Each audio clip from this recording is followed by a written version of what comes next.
Good morning, everybody. It's Thursday, January 4th, and this is the AgYield War Room. I'm Dan Dempsey, and I'll be moderating today's session.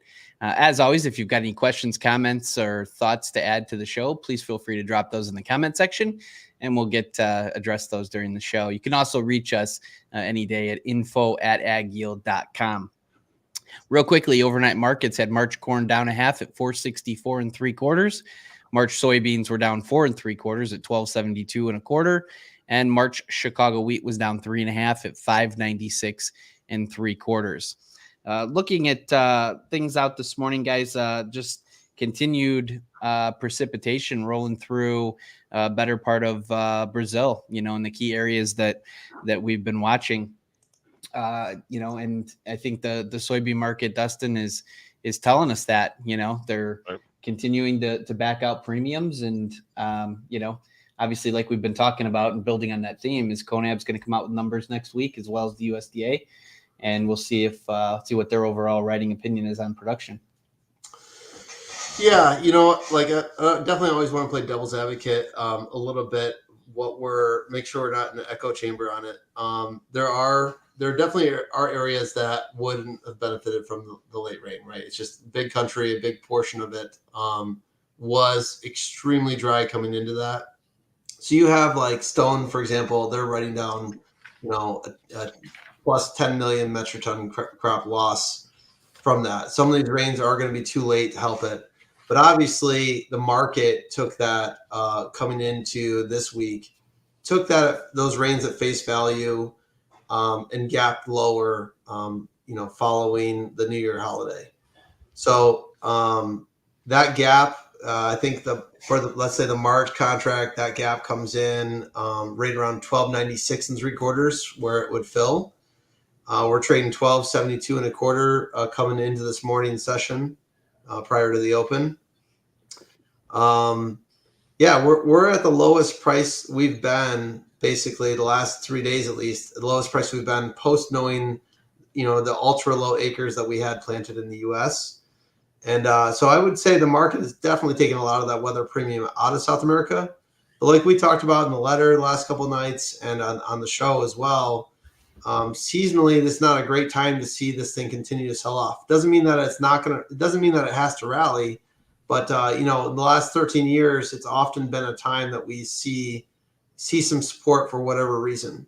So if we've discounted a lot of these rains, we've discounted the fact that we had some problems to start and rains came in late. Everyone felt, not everyone, but it was obviously a very popular thing on social media to be talking about the drought in Brazil and how super bullish that was. You saw a lot of mouthpieces on Twitter talking about that. And then, of course, the market hits new lows post June 30th. I do think a lot of that washout has happened. We put a gap in the market.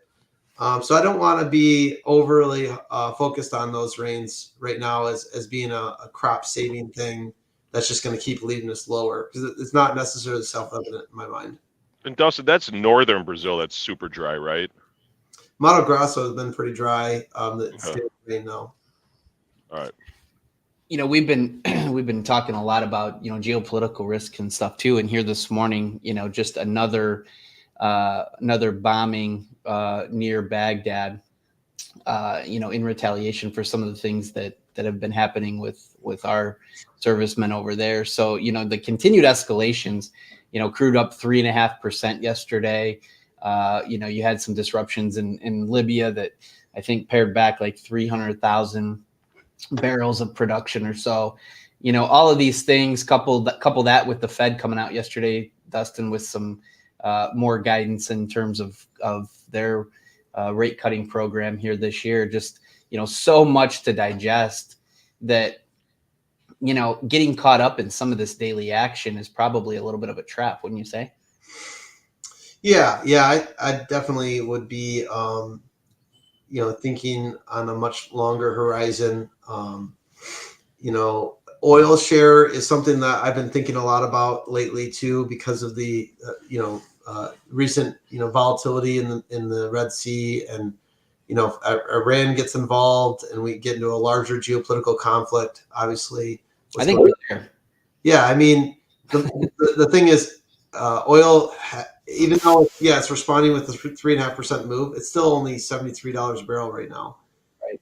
If we start talking about $100 a barrel crude oil, now we really are going to have an impact probably on how that shapes up for beans and renewable diesel. I think we're only at a 30. What are we at for oil share?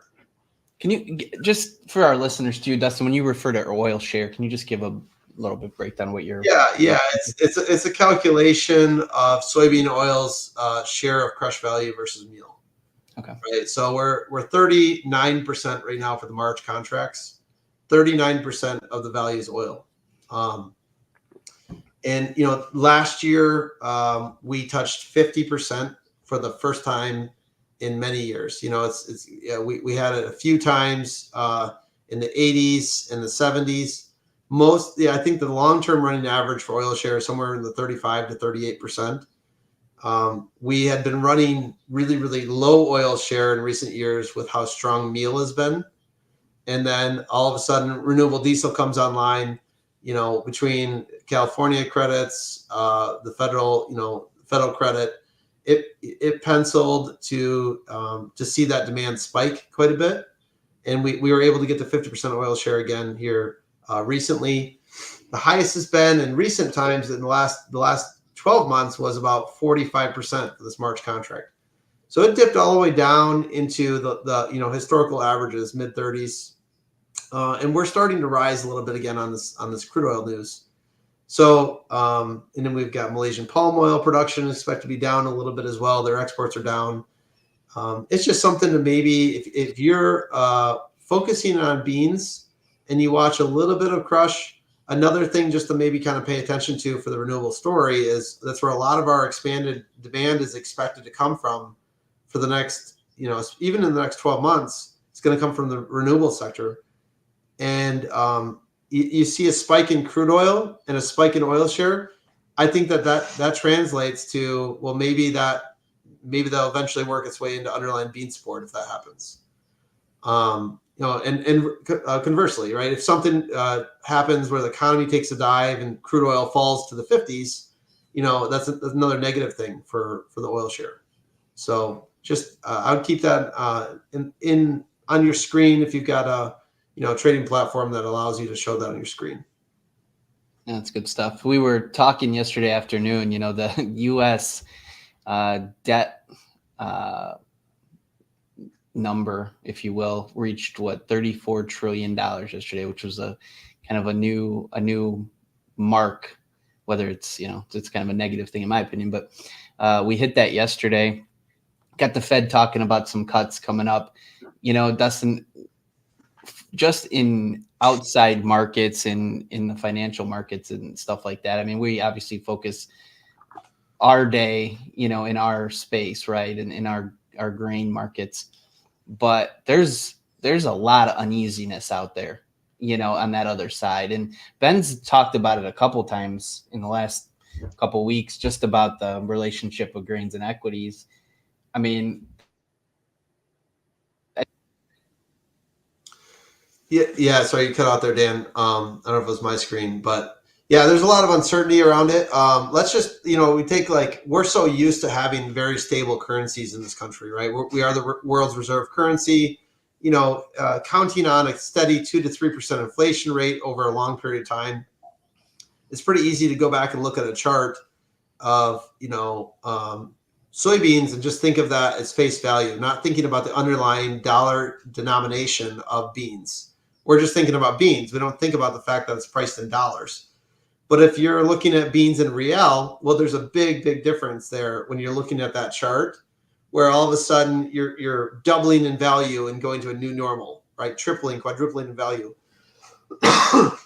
When you have a currency that's in some of these emerging markets like Brazil, or especially if you looked at it in pesos, Argentine pesos, you're going to think about things a lot differently when you're looking at that long-term chart, right? Because you're not looking at stability. You're looking at underlying currency debasement, resetting what a fair value is for the product that you sell.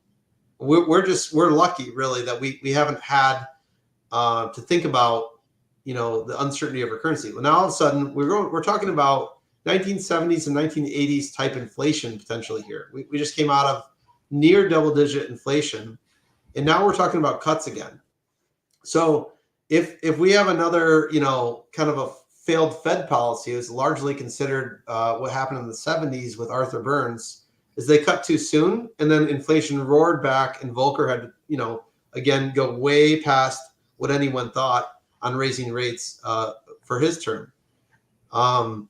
If we have some sort of debasement that is not necessarily along the same lines that the emerging markets have had, but halfway there even, I just think that that's rising tide raises all ships.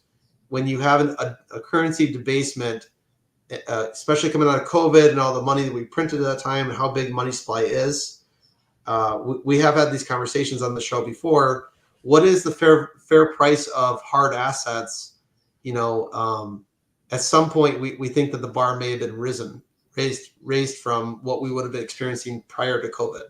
Yeah, for instance, a 350 corn environment, maybe now the lower end is in the low fours, or some number like that. Right, time will tell. And I know that the old adage is like, they talk about what they produced corn for in the 80s per bushel, was what the price of a tractor cost in the 80s versus what the corn price is now. It wasn't $1 million. Right, and you can explain that all to rising trendline yield, right? Because if you just look at dollars per acre, it's a much different looking chart than dollars per bushel.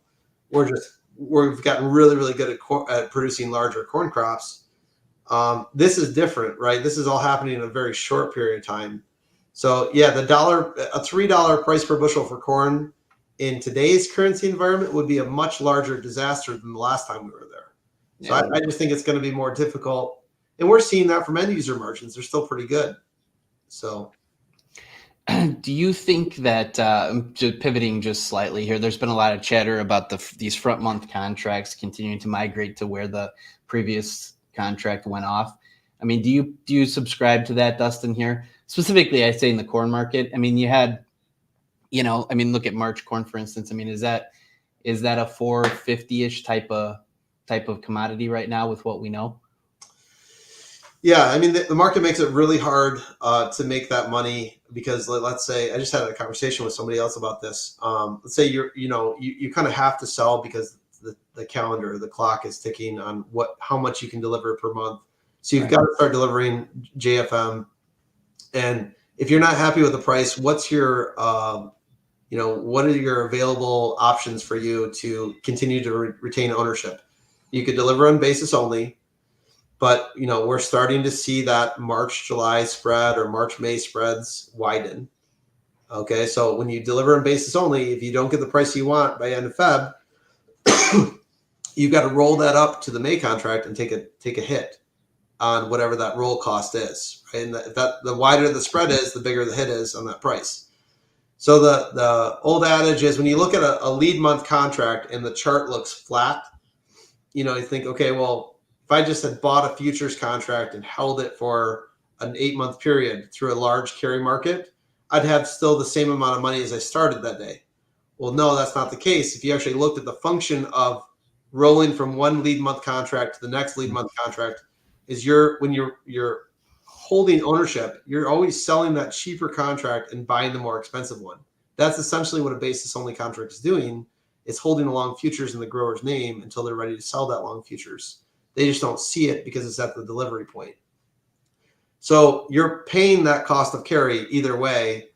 And even though the corn market might have maintained a sideways market of 450, if we're spending 30 cents to get out to July, you'll have lost 30 cents if you see a July 450 price print. So it is difficult to make money to hold the long grain in large carry markets. And with that said, we have very high interest rates right now. And we have fairly narrow spreads still, in my opinion. Like, May Dees, I was still looking at it as like close to 30% of full carry. 60% of full carry is kind of what we'd expect for an extremely abundant market. In especially along the river system, we're extremely abundant, and we're going to be competing with a very abundant South American crop.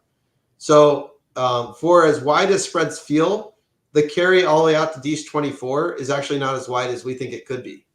So if anything, maybe it's Dish 24 corn holds support or even rallies a little bit, while the March and the May contracts stay kind of stagnant to lower. I wouldn't be surprised to see that. Oh, that's good stuff. That's, obviously we'll be watching that pretty closely here as we, continue through the better part of winter into the spring. Fellas, thank you very much for good stuff here this morning. Good visit. We just opened the markets. Corn, March corn here down $0.015, 463 3/4. March soybeans down 8 1/4, 1268 1/2. And March Chicago wheat is down 6 at 594 1/4. We are streaming live every day on X, Facebook Live, and YouTube Live. We start at 8:15 Central Time when the markets are open. And we appreciate everybody's feedback, comments, and for tuning in today. And we look forward to talking to you tomorrow. Have a great day. Yeah, thanks.